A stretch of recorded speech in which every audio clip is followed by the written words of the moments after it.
সঙ্গে আমাদের কলেজ সহ যে প্রতিষ্ঠানগুলো আছে ইতিপূর্বে নাম বললাম, এমন সুন্দর আয়োজন করার জন্য আয়োজক কর্তৃপক্ষ সকলকে একসঙ্গে আমরা সবাই করতালি দিয়ে স্বাগত জানাই সবাইকে করতালি জানাই। আমি সর্বপ্রথমে আলোচনার শুরুতে এই প্রত্যন্ত অঞ্চলে যে শিক্ষানুরাগী মহান ব্যক্তি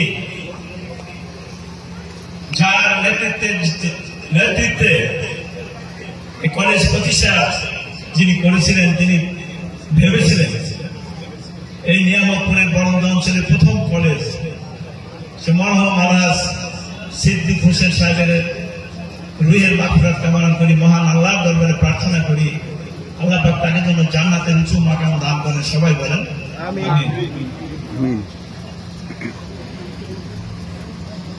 আমি দেখলাম সব জায়গায় একটু মাটির টান আছে এবং একটু কিছু সহযোগিতা আছে, এখানেও দেখলাম।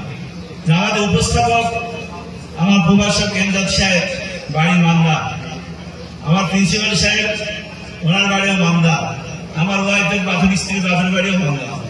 ফলে যখন কথা বললো তখন কিন্তু দেখে যে ওইদিকে একটু টান বেশি, ওই টানে কথা বললো, আমাকে আমার দিকে একটু কম দেখলো, ওইদিকে একটু বেশি দেখলো, সেটা দেখলাম।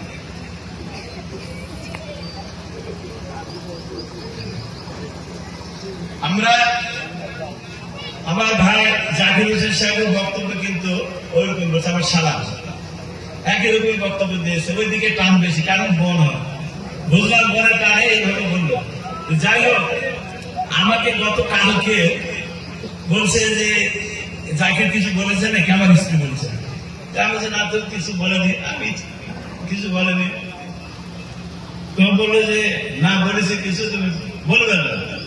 আচ্ছা ঠিক আছে, যা যেটা বলছে সেটা করতে হবে। তখন দেখলাম যে জাকির এখানে আসার দাওয়াত দিয়েছে, আসার জন্য।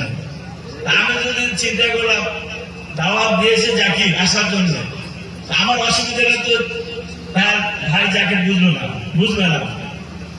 আমরা আসি, দেখেন আমার কিন্তু চুল দাঁড়িয়ে সব পেয়ে গেছে দেখেন, আর আমার মেসেজ আপনাদের ভাবেন কিন্তু একটা ছিল বাকি নেই, একটাও বাকি নেই।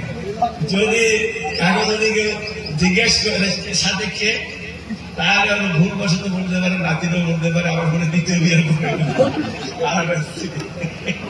এটা বলতে পারে। যাই হোক, আমার বললাম এসব কথা যে আপনাদের অনেক ক্লান্তি, একটু শুনতে শুনতে বিরক্ত হয়ে গেছে। তো আমি এই মাননীয় শিক্ষক মহোদয়গণ মহান পেশার সাথে জড়িত, ওনারা এই সমাজ বিনির্মাণের কারিগর এবং ধারক এবং বাহক।